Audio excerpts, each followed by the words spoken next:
கிறிஸ்துவின் சபையார் வழங்கும் கிறிஸ்துவின் வசனம் நிகழ்ச்சியை கேட்க உங்கள் யாவரையும் அன்புடன் அழைக்கிறோம். கிறிஸ்துவின் வசனம், இது கிறிஸ்தவர் கீதம். பரிசுத்த வேதம் பறைசாற்றும் வசனம், கிறிஸ்துவின் வசனம், இது கிறிஸ்தவர் கீதம். கிறிஸ்துவின் சபையார் வாழ்த்தி வழங்கும் கிறிஸ்துவின் வசனம், இது கிறிஸ்தவர் கீதம். கிறிஸ்துவின் வசனம், கிறிஸ்துவின் வசனம். வேதாகம குடும்ப நேரத்திற்கு உங்களை வரவேற்கின்றோம். Welcome to the Bible family R.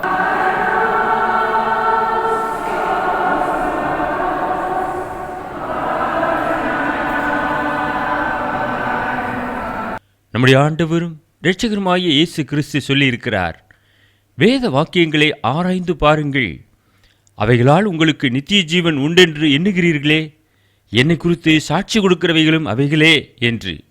யோவான் எழுதின சுவிசேஷம் 5வது அதிகாரம் 39வது வசனம். எனவே நாமும் வேத வாக்கியங்களை ஆராய்ந்து கற்றுக்கொள்ளுவோம். தொலைக்காட்சி நேயர்கள் யாவருக்கும் இயேசுவின் நாமத்தினாலே வாழ்த்துதலை கூறிக்கொள்கிறோம். இந்த அருமையான தருணத்திலே நல்லதொரு செய்தியை வத்தலக்குண்டு கிறிஸ்துவின் சபை ஊழியர் அர்ஜுனன் அவர்கள் இந்த அருமையான தருணத்திலே கொடுப்பார்கள். அன்பானவர்களே, உங்கள் யாவரையும் நம்முடைய ஆண்டவராய் இயேசு கிறிஸ்துவின் பரிசுத்தமான நாமத்தில் வாழ்த்தி வரவேற்பதில் மிகுந்த மகிழ்ச்சி அடைகிறோம். இன்றைய நாள் வேதாகம குடும்பங்கள் நிகழ்ச்சி, பைபிள் ஃபேமிலிஸ், கொர்நேலியின் குடும்பத்தை குறித்து நாம் தியானம் செய்யும்படியாக இருக்கிறோம். The family of Cornelius. இந்த கொர்நேலியை பற்றி அப்போஸ்தலர் நடவடிக்கைகள் 10வது அதிகாரம் 1வது வசனத்திலே நாம் வாசிக்கிறோம். இத்தாலியா பட்டாளம் என்னப்பட்ட பட்டாளத்திலே 100க்கு அதிபதியாகிய கொர்நேலியு என்னும் பெயர் கொண்ட ஒரு மனுஷன் செசரியா பட்டணத்திலே இருந்தான். இவன் ஒரு 100க்கு அதிபதி, இத்தாலியா பட்டாளத்திலே பணியாற்றி கொண்டிருந்தான். இந்த 100க்கு அதிபதியை பற்றி அப்போஸ்தலர் நடவடிக்கைகளிலே நாம் காண்கின்றோம். ஒரு அருமையான விசுவாசத்தை பெற்றவனாக இருந்தான். இன்னும் சில 100க்கு அதிபதிகளை பற்றி நாம் படிக்கிறோம். இயேசு கிறிஸ்துவின் இடத்திலே வேலைக்காரனுக்காக வேண்டிக் கொண்ட ஒரு 100க்கு அதிபதி, இயேசுவின் மரண சமயத்தில் இருந்த ஒரு 100க்கு அதிபதி. இந்த 100க்கு அதிபதியை பற்றி நாம் படிக்கும்போது இவன் தேவனுக்கு பயந்தவனாக இருந்தான். தன் வீட்டார் அனைவரோடும் கூட பயந்தவனாக இருந்தான். அப்போஸ்தலர் நடவடிக்கைகள் 10வது அதிகாரம் 2வது வசனம், அவன் தேவ பக்தி உள்ளவனும் தன் வீட்டார் அனைவரோடும் தேவனுக்கு பயந்தவனுமாயிருந்து ஜனங்களுக்கு மிகுந்த தர்மங்களை செய்து எப்போதும் தேவனை நோக்கி ஜெபம் பண்ணி கொண்டிருந்தான். Pray to God always. எப்போதும் தேவனை நோக்கி ஜெபிக்கிற ஒரு மனுஷனாக இருந்திருக்கின்றான். தானியேலை பற்றி நாம் படிக்கின்றோம். தினமும் 3 வேளை ஜெபித்தார். இப்படி அநேகரை குறித்து நாம் பரிசுத்த வேதாகமத்திலே படிக்கிறோம். இந்த 100க்கு அதிபதி எப்போதும் தேவனை நோக்கி ஜெபிக்கிற ஒரு மனுஷனாக இருந்திருக்கிறார். எந்த அளவுக்கு அவர் தேவனோடு நெருக்கமாக இருந்திருக்கிறார் என்று பாருங்கள். ஒரு 100க்கு அதிபதி, அவருக்கு அநேக வேலைகள் இருக்கும். 100 பேரை வழிநடத்தக்கூடிய ஒரு பொறுப்பிலே அவர் இருக்கின்றார். தன்னுடைய வீட்டார் அனைவரோடும் தேவனுக்கு ஒரு பயந்த ஒரு மனுஷனாக இருந்திருக்கிறார். அது மாத்திரமல்ல, ஜனங்களுக்கு மிகுந்த தர்மங்களை செய்து, தர்மம் செய்யக்கூடிய ஒரு பழக்கம் தேவ சமூகத்திலிருந்து கிடைக்க வேண்டும். எல்லாரும் தர்மம் செய்வார்களா என்றால் இல்லை. பிதாவாகிய தேவன் தான் நல்லோர் மேலும் தீயோர் மேலும் நீதியின் சூரியனை உதிக்க பண்ணியிருக்கிறார். அந்த பிதாவினுடைய குணம் வர வேண்டும் என்றால் அது தேவ சமூகத்திலிருந்து வர வேண்டும். இந்த நூற்றுக்கு அதிபதி ஜனங்களுக்கு மிகுந்த தருமங்களை செய்து கொண்டு வந்தார். அவனுடைய வருவாயிலிருந்து மற்றவருடைய பொருளை எடுத்து அவன் கொடுக்கவில்லை.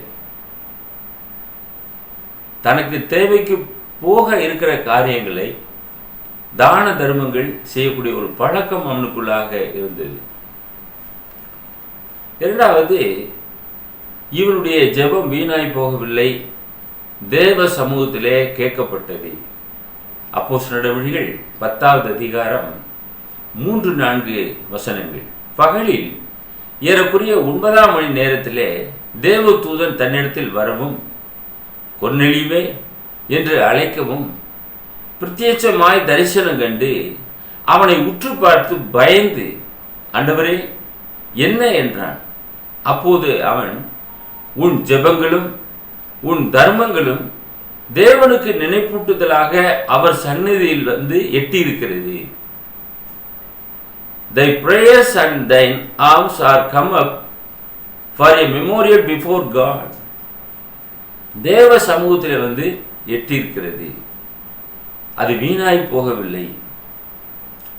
தேவ தூதன் வந்து தோன்றி கொர்நேலியுவின் இடத்திலே இந்த விஷயங்களை சொல்லுகிறதை இந்த வசனத்திலே பார்க்கிறோம். அவனுடைய ஜெபம் தேவ சமூகத்துக்கு கடந்து சென்றது. அவனுடைய தான தர்மங்கள் தேவனுக்கு நினைப்பூட்டுதலாக அவர் சந்நிதியிலே வந்து சென்றடைந்தது. பரலோகத்திலே உங்களுக்கு பொக்கிஷங்களை சேர்த்து வையுங்கள் என்று நம்முடைய ஆண்டவர் இயேசு சொல்லியிருக்கிறார். இந்த ஒரு பழக்கத்தை அவன் உடையவனாக இருந்தான் இந்த கொர்நேலியு. இங்கே கொடுக்கிற காரியம் அங்கே பரத்துக்கு கடந்து செல்கிறது. ஏழைக்கு இறங்குகிறவன் கர்த்தருக்கே கடன் கொடுக்கிறான். அந்த விதமான ஒரு பழக்கத்தை இவர் உடையவராக இருந்தார்.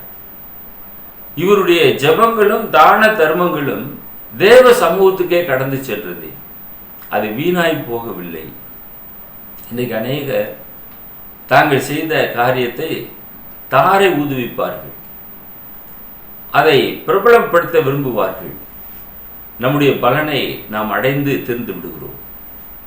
வலதுகை செலுத்துறது இடதுகை அறியாதிருக்க கடவுது. அந்த விதமாக நாம் கொடுத்து பழக வேண்டும். இவனுடைய தான தர்மம் தேவ சமூகத்திற்கு கடந்து சென்றது என்று பார்க்கிறோம். அன்பானவர்களே, இந்த பூமியிலே தேவன் நமக்கு கொடுத்திருக்கிறதான அருமையான ஒரு தருணம். இந்த விதமான ஒரு காரியத்தை இந்த பூமியில தான் நாம் செய்ய முடியும். ஏழைகளுக்கு நாம் இறங்க முடியும், தான தர்மங்களை நாம் செய்ய முடியும். பரலோகத்திலே போய் நாம் தேவனோடு நித்தியமாக வாழக்கூடிய ஒரு ஆசீர்வாதமான ஒரு வாழ்க்கையை அடைய போகிறோம். அங்கே எல்லோருமே ஆசீர்வதிக்கப்பட்டவர்களாக இருப்பார்கள். அங்கே தேவையில் இருக்கிறவரை ஒருவரை கூட நீங்கள் சந்திக்க முடியாது. ஆனால் அதே நேரத்தில் இந்த பூமியில் தேவையில் இருக்கிறவர்களை நாம் அதிகமாக பார்க்கிறோம். அப்படிப்பட்டவர்களுக்கு நாம் உதவி செய்ய வேண்டியது அவசியமாக இருக்கிறது. இந்த கொர்நேலியு நூற்றுக்கு அதிபதியாக இருந்த இவன் தன் வீட்டார் அனைவரோடும் தேவனுக்கு பயந்தவனாக இருந்தான். ஜனங்களுக்கு மிகுதியான தான தர்மங்களை செய்திருக்கிறான். அதைத்தான் நாம் இந்த வசனத்திலே படிக்கிறோம். எப்போதும் தேவனை நோக்கி ஜெபிக்கிற ஒரு மனுஷனாக இருந்தான்.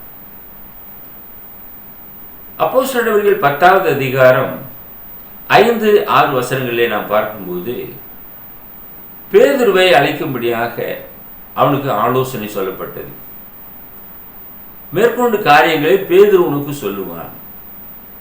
ஒருவன் எனக்கு அறிவிக்காவிட்டால் எனக்கு எப்படி தெரியும்? நான் என்னுடைய அறிவிலே அறிந்து கொள்ளலாம் என்று நாம் ஒருபோதும் எண்ணக்கூடாது. மற்றவர்கள் நமக்கு போதிக்க வேண்டும்.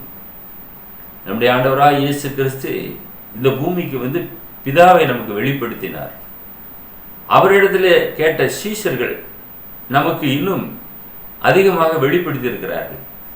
இப்படியாக பிதாவாகிய தேவன் அவர்கள் மூலமாக நமக்கு வெளிப்பாடானார். ஒருவர் அறிவிக்காவிட்டால் நமக்கு தெரியாது. ஆக இங்கே பேதுருவை சந்திக்கும்படியான ஒரு ஆலோசனை அவனுக்கு கொடுக்கப்பட்டது.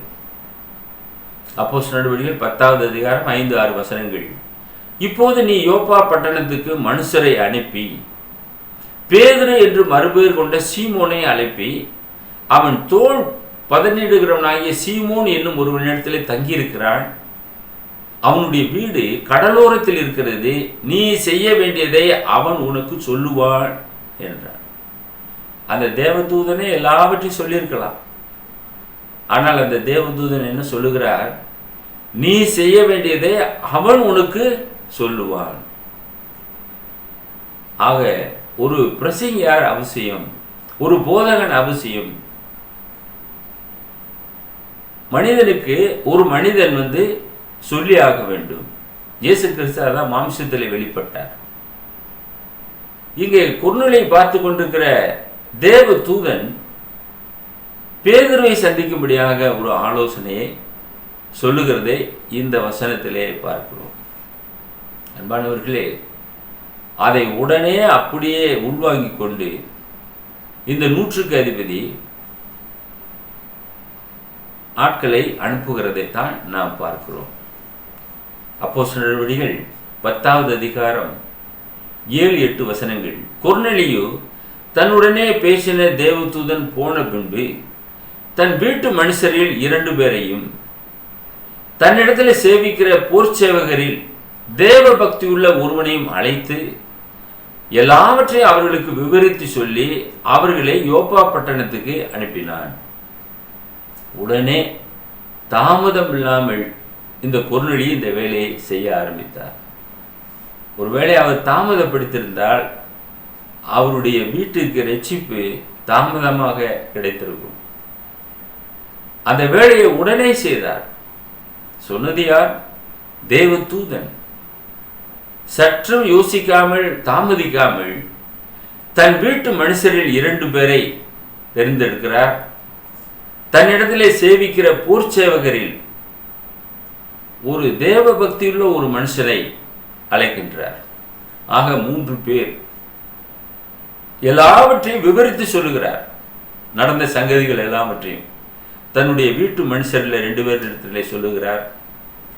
அந்த போர்ச்சேவனிடத்திலும் சொல்லுகிறார், நீங்கள் போய் பேதுருவை சந்திக்க வேண்டும், இந்த சங்கதிகள் எல்லாம் போய் சொல்லுங்கள் என்று அவர்களை அனுப்புகிறான் என்று பார்க்கிறோம்.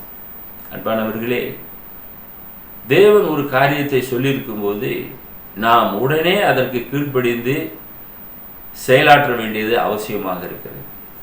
இங்கே கொர்நேலியு அதை உடனே செய்தார். பேதுருவை நான் சந்திக்க வேண்டும், அவரை அழைத்து வாருங்கள் என்று சொல்லி அனுப்புகிறதை பார்க்கிறோம். 3வதாக இந்த கொர்நேலியுடைய ஜீவியம் எப்படி இருந்தது? அவனை பற்றி அனுப்பப்பட்டவர்கள் பேதுரு இடத்துல போய் சாட்சியாக சொல்லுகிறார்கள். அப்போஸ்தலர் நடவடிக்கைகள் 10வது அதிகாரம் 22வது வசனம். அதற்கு அவர்கள் நீதிமானும் தேவனுக்கு பயப்படுகிறவரும் யூத ஜனங்கள் எல்லாரும் நல்லவன் என்று சாட்சி பெற்றவருமாகிய கொர்நேலியு என்னும் 100க்கு அதிபதி உம்மை தம்முடைய வீட்டிற்கு அழைப்பித்து உம்மால் சொல்லப்படும் வார்த்தைகளை கேட்கும்படி பரிசுத்த தூதனாலே தேவதனமாய் கட்டளை பெற்றார் என்றார்கள். எவ்வளவு தெளிவாக அங்கே போய் பேதுருவை பார்த்து சொல்லுகிறார்கள் என்று பாருங்கள். அந்த கொர்நேலியு ஒரு நீதிமான். அவனை குறித்து சாட்சி சொல்ல முடியாது. மற்றவர்கள் சொல்லுகிற சாட்சி தான் உண்மையான சாட்சியாக இருக்கும். நம்மை குறித்து மற்றவர்கள் சாட்சி சொல்ல வேண்டும்.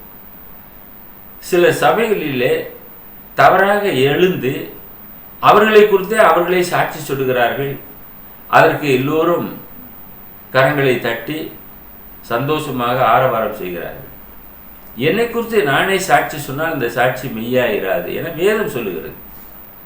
அப்போஸ்தலர் நடவடிக்கைகள் 10வது அதிகாரம் 24க்கு வரும்போது மறுநாளிலே செசரியா பட்டணத்தில் பிரவேசித்தார்கள்.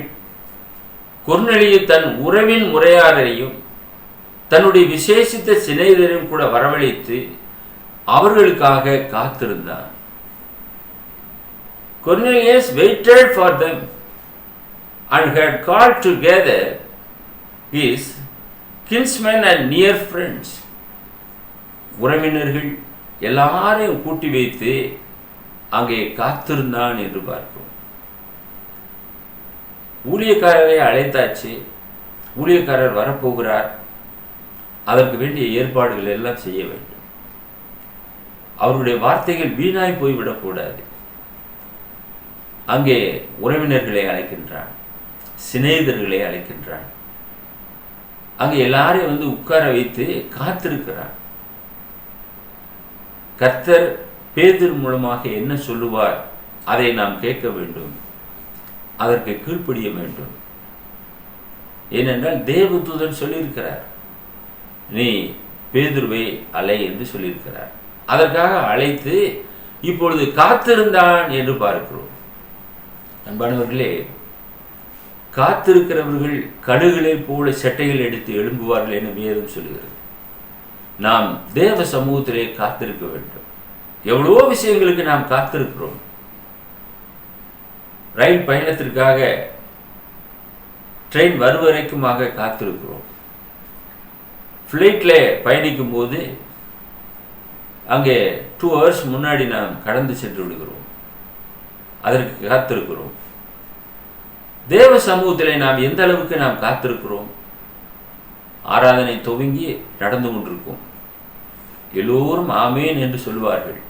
அந்த நேரத்தில் வரக்கூடிய விசுவாசிகள் அநேகர் உண்டு. அவர்களும் ஆமேன் என்று போட்டுவிட்டு வெளியே வந்து விடுவார்கள். போனார்கள், வந்தார்கள், அவ்வளவுதான், சபை முடிந்து விட்டது. தேவ சமூகத்திலே நாம் காத்திருக்க வேண்டும். கர்த்தருடைய வார்த்தையை கேட்பதற்கு ஆயத்தமாக இருக்க வேண்டும். முன்கூட்டியே அந்த இடங்களுக்கு கடந்து செல்ல வேண்டும். இங்கே கொர்நேலியு தன் வீட்டாரோடு, உறவினரோடு, சிநேகிதர்களோடு அவன் காத்திருந்தான். நான் மட்டும் கேட்டால் போதாது, அந்த பேதுருடைய பிரசங்கத்தை எல்லாரும் கேட்க வேண்டும் என்ற ஒரு ஆவல் அவனுக்குள்ளாக இருந்தது. ஆகையினாலே அவன் காத்திருந்தான் என்று நாம் பார்க்கிறோம்.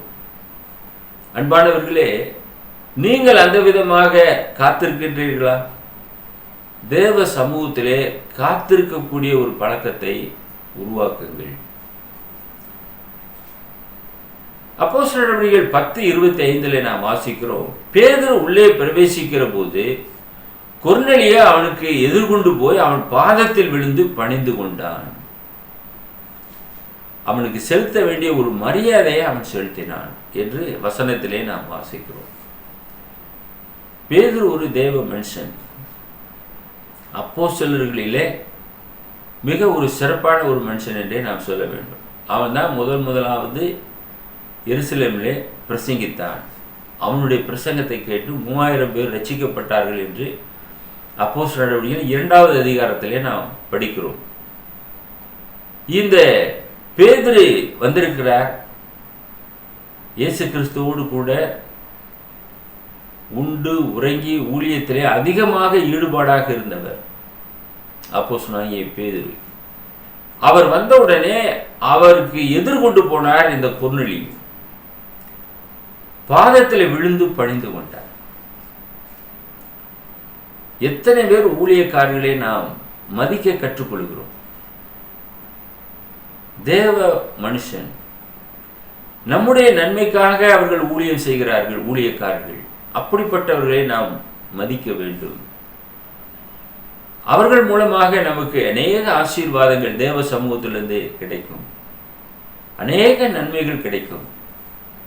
எனவே அவருக்குரிய கணத்தை அங்கே செலுத்தினான் என்று பார்க்கிறோம். 4வதாக அவன் தன் குடும்பத்தார் மற்றும் உறவினரோடு வசனத்தை கேட்டான் என்று பார்க்கிறோம். வசனத்துக்கே அவன் முக்கியத்துவம் கொடுத்தான். அப்போஸ்தலர் நடவடிக்கைகள் 10வது அதிகாரம் 33வது வசனம், அந்தபடியே நான் உடனே உம்மிடத்திற்கு ஆள் அனுப்பினேன், நீர் வந்தது நல்ல காரியம், தேவனாலே உமக்கு கட்டளையிடப்பட்ட யாவையும் கேட்கும்படிக்கு நாங்கள் எல்லாரும் இப்போது இங்கே தேவ சமூகத்திலே கூடியிருக்கிறோம் என்றார். பேதுருவை பார்த்து சொல்லுகிறார், நாங்கள் எல்லாரும் தேவ சமூகத்திலே கூடியிருக்கிறோம். நீ வந்தது மிக நல்ல காரியம். தேவன் உனக்கு என்ன சொன்னாரோ அதையெல்லாம் எங்களுக்கு சொல்லும், நாங்கள் கேட்கிறோம் என்று எல்லாரும் கூடி வந்திருந்தார்கள். ஒரு சிறப்பான ஒரு சபையாக கூடி வந்தார்கள். கர்த்தருடைய வார்த்தையை கேட்பதற்கு ஆவலாக இருக்கின்றார்கள். பேதுரு என்ன பேச போகிறார், அந்த வார்த்தைகளை அப்படியே ஏற்றுக்கொள்ள வேண்டும் என்ற ஒரு பக்குவமான ஒரு மனதோடு கூட அங்கே அமர்ந்திருக்கிறார்கள். சில பேர் வருவார்கள், இன்னைக்கு அந்த பிரசங்கியார் என்ன பேசுகிறார் என்று பார்க்கலாம், அவரை எப்படியாவது நாம் குற்றப்படுத்த வேண்டும், குற்றப்படுத்தி அவருக்கு மனமடிவு உண்டாக்க வேண்டும். எத்தனை பேர் இந்த விதமாக திட்டமிடுகிறார்கள். ஆண்டவராய் இயேசு கிறிஸ்துவுடைய போதனையை ஏற்றுக்கொள்ளாத வேதபாரகர் பரிசேயர் இந்த விதமாக செய்தார்கள். அவர்களை பார்த்து ஆண்டவராய் இயேசு கிறிஸ்து உங்களுக்கு ஐயோ என்று சொன்னார். அவர்களுக்கு கீழ்ப்படிய மனதில்லை, எப்படியாவது வேதத்தை புரட்ட வேண்டும் என்ற ஒரு எண்ணத்தோடு பல கேள்விகளை கேட்க ஆரம்பித்தார்கள். நேர்த்தியான பதிலை ஆண்டவர் இயேசு சொன்னார். அன்பானவர்களே, ஊழியம் செய்கிறவர்கள் ஜனங்களுடைய ரட்சிப்புக்காக ஊழியம் செய்கிறார்கள், இறைப்பணி செய்கிறார்கள். அவர்களால் வரக்கூடிய வார்த்தைகள் என்ன, அதை நாம் கேட்க வேண்டும். பாவமான இந்த உலகத்திலே வாழ்ந்து கொண்டிருக்கிறோம். பரிசுத்த வார்த்தைகளுக்கு நாம் செவி கொடுக்க வேண்டியது அவசியம். அப்போஸ்தலர்கள் 10வது அதிகாரம் 42-43 வசனங்கள். அன்றியும் அவரே உயிரோடு இருக்கிறவர்களுக்கும் மரித்தோர்களுக்கும் தேவனால் ஏற்படுத்தப்பட்ட நியாயாதிபதி என்று ஜனங்களுக்கு பிரசங்கிக்கவும் சாட்சியாக ஒப்புவிக்கவும் அவர் எங்களுக்கு கட்டளையிட்டார். அவரை விசுவாசிக்கிறவன் எவனோ அவன் அவருடைய நாமத்தினாலே பாவ மன்னிப்பை பெறுவான் என்று தீர்க்கதரிசிகள் எல்லாரும் அவரை குறித்து சாட்சி கொடுக்கிறார்கள் என்றார். பேதுரு எழுதியிருக்கிறார், ஒருவன் போதித்தால் வேத வாக்கியங்களின்படி போதிக்க கடவன். அதே போல இங்கே போதிக்கிறார். அங்கே தன்னை குறித்து அவர் போதிக்கவில்லை, வேத வாக்கியங்களை கோடிட்டு காட்டுகிறார். தேவனால் ஏற்படுத்தப்பட்ட நியாயாதிபதி யார்? ஆண்டவராய் இயேசு கிறிஸ்து. அவரை குறித்து ஜனங்களுக்கு பிரசங்கிக்கவும் சாட்சியாக ஒப்புவிக்கவும் அவர் எங்களுக்கு கட்டளையிட்டார் என்று அவர் சொல்லுகிறார். இயேசுவை அல்லாது வேற யாரை நாம் போதிக்க முடியும்? அவர்தான் நமக்காக ஜீவனை கொடுத்தவர், நம்மை ரட்சிப்பவர் அவர்தான். அவர் இல்லாமல் நாம் நித்தியத்திற்குள்ளாக போக முடியாது. அவர் இல்லாமல் பரலோக பிதாவை நாம் தரிசிக்க முடியாது. அவர் இல்லாமல் நாம் பரிசுத்தமாக வாழ முடியாது. எனவே அவரைத்தான் பிரசங்கித்தாக வேண்டும். அவரை கொர்நேலியு வீட்டாருக்கு அங்கே பிரசங்கிக்கிறார். மிக நேர்த்தியாக இயேசுவை பற்றி பிரசங்கித்தார். அவரை விசுவாசிக்கிறவன் எவனோ, இயேசுவை விசுவாசிக்கிறவன் எவனோ அவன் அவருடைய நாமத்தினாலே பாவ மன்னிப்பை பெறுவான் என்று தீர்க்கதரிசிகள் எல்லாரும் அவரை குறித்து சாட்சி கொடுக்கிறார்கள். எத்தனையோ தீர்க்கதரிசிகள் பேசியிருக்கிறார்கள், எல்லாருமே அவரை குறித்து சாட்சி கொடுக்கிறார்கள் என்ற ஒரு செய்தியை கொர்நேலியு வீட்டாருக்கு சொல்லுகிறார்கள். கொர்நேலியு தேவ பக்தி உள்ளவன் தான், தன் வீட்டார் அனைவரோடு கூட தேவனுக்கு பயந்தவன் தான், அநேக ஜனங்களுக்கு தான தர்மங்களை செய்யக்கூடியவன் தான். ஆனால் இந்த சத்தியம் அவனுக்கு தெரியாது. இயேசுதான் ரட்சிக்கும்படியாக வந்தவர், அவர்தான் நம்முடைய பாவங்களுக்காக சிலுவையிலே ஒப்பு கொடுத்தவர். இந்த செய்தியெல்லாம் கொர்நேலியு வீட்டாருக்கு தெரியாது. அவரே நியாயாதிபதி என்பதும் அவனுக்கு தெரியாது. இன்னைக்கு அந்த விதமான ஜனங்கள் நிறைய இருக்கிறாங்க. பெயரளவில் கிறிஸ்தவர்கள் என்று இருப்பார்கள், ஆனால் கிறிஸ்துவனுடைய சத்தியம் அவர்களுக்கு தெரியாது. சத்தியத்தை விட்டுவிட்டு அவர்கள் மனதுக்கு வந்தபடியெல்லாம் தேவனை தொழுது கொண்டு வருவார்கள். அது சரியாகாது. அது நீங்கள் கொஞ்சம் குறைய இந்த கொர்நேலியு போலே இருக்கிறீர்கள். சத்தியத்திற்கு கீழ்ப்படிய வேண்டும். அந்த சத்தியம் சத்தியத்தை அறிந்த ஒரு நபராலே உங்களுக்கு சொல்லப்பட வேண்டும். பேதுரு சத்தியத்தை அறிந்த நபர், இயேசுவோடு இருந்த அப்போஸ்தலர்களிலே ஒருவர்.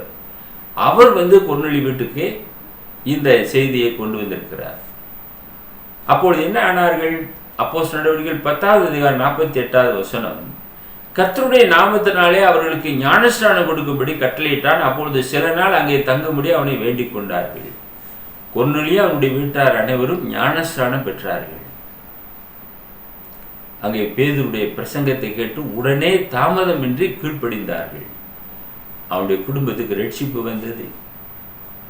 அதற்குத்தான் தேவதூதன் பேதுருவை அலை என்று சொல்லி அவனுக்கு கட்டளை கொடுத்தான்.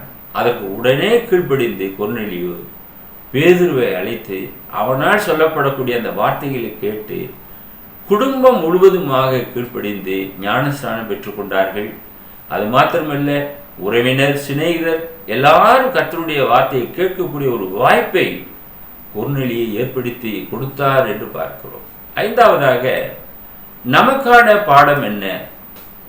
கொர்நேலியு நீதிமானும் தேவபக்தி உள்ளவனும் என்று நாம் பார்த்தோம். அப்போஸ்தலர் நடவடிக்கைகள் 10வது அதிகாரம் 35வது வசனத்தில் அதற்கு ஏற்றாற் போல பேதுரு பிரசங்கம் பண்ணுகிறார். எந்த ஜனத்தினாயிலும் அவருக்கு பயந்திருந்து நீதியை செய்கிறவன் எவனோ அவனே அவருக்கு உகந்தவன் என்று நிச்சயமாய் அறிந்திருக்கிறேன். In every nation he that fears him and works righteousness is accepted with him. எவன் பயப்படுகிறானோ அவன்தான் தேவனுக்கு உகந்தவன், அவன் நீதியை செய்கிறவனாக இருக்கின்றான். தன்னுடனே பேசின தேவதூதனுடைய வார்த்தைக்கு கீழ்ப்படிந்து பேதுருவை அழைத்து செய்தியை கேட்டு உடனே குடும்பத்துடனே கீழ்ப்படிந்தான். அன்பானவர்களே, தேவனுக்கு அவன் பயப்பட்டான். உடனே அந்த வார்த்தைக்கு செவி கொடுத்து கீழ்ப்படிந்து ஞானஸ்நானம் பெற்றுக்கொண்டான் என்று பார்க்கிறோம். தபித்தாள் என்ற ஒரு சகோதரியை பற்றி அப்போஸ்தலர் நடவடிக்கைகள் 9வது அதிகாரம், யோப்பா பட்டணத்தில் கிரேக்க பாஷையிலே தொற்காள் என்னும் அர்த்தம் கொள்ளும் தபித்தாள் என்னும் பெயருடைய ஒரு சீசி இருந்தால் அவள் நற்கிரியைகளையும் தர்மங்களையும் மிகுதியாக செய்து கொண்டு வந்தாள். அதை போல இவனும் தான தர்மங்களை மிகுதியாக செய்து கொண்டு வந்தான். அன்பானவர்களே, இன்றைக்கு நமக்கு அந்த விதமான சந்தர்ப்பங்கள் நிறைய கொடுக்கப்படுகிறது. தான தர்மங்களை செய்ய கற்றுக்கொள்ளுங்கள். தேவன் அந்த விதமான காரியங்களை அதிகமாக விரும்புகிறார். எபிரேயர் 13:16 சொல்லுகிறது, அன்றியும் நன்மை செய்யவும் தான தர்மம் பண்ணவும் மறவாதிருங்கள். இப்படிப்பட்ட பலிகளின் மேல் தேவன் பிரியமாக இருக்கிறார். எனவே தான தர்மங்கள் செய்ய மறவாதிருங்கள். நீங்கள் அந்த விதமாக செய்யும்போது தேவன் அதன் மூலமாக மகிமைப்படுவார் என்று நாம் பார்க்கிறோம். நமக்கான பாடத்தில் கொர்நேலியு ஒரு தேவ பக்தி உள்ள ஒரு மனுஷனாக இருந்தான். தேவனுக்கு ஏற்றவைகளை சிந்தித்து செயல்படுத்தக்கூடியவனாக இருந்தான். எனவே அவனை தேவன் தேர்வு செய்தார். எந்த ஜனத்திலாயிலும் அவனுக்கு பயந்திருந்து நீதியை செய்கிறவன் எவனோ அவனே அவருக்கு உகந்தவன் என்று பேதுரு பிரசங்கித்தார் அல்லவா? இவனை கர்த்தர் தேர்வு செய்தார். உடனே அவன் அந்த சத்தத்திற்கு கீழ்ப்படிந்து ஞானஸ்நானம் பெற்றுக்கொண்டான். அநேக தான தர்மங்களை செய்தான் என்று பார்க்கிறோம். இந்த பலிகள் மேலே தேவன் பிரியமாக இருக்கிறார். நீங்களும் அந்த விதமாக செய்ய முயற்சி எடுங்கள். கர்த்தர் உங்களுடைய முயற்சியை ஆசீர்வதிக்கத்தக்கதாக உங்களுக்காக நாங்கள் ஜெபம் பண்ணுகிறோம். எங்களை நேசித்து வழிநடத்துகிற பரலோகத்தின் பிதாவே, நன்றி உள்ள இருதயத்தோடு நாங்கள் உம்மை துதிக்கிறோம், ஸ்தோத்திரிக்கிறோம்.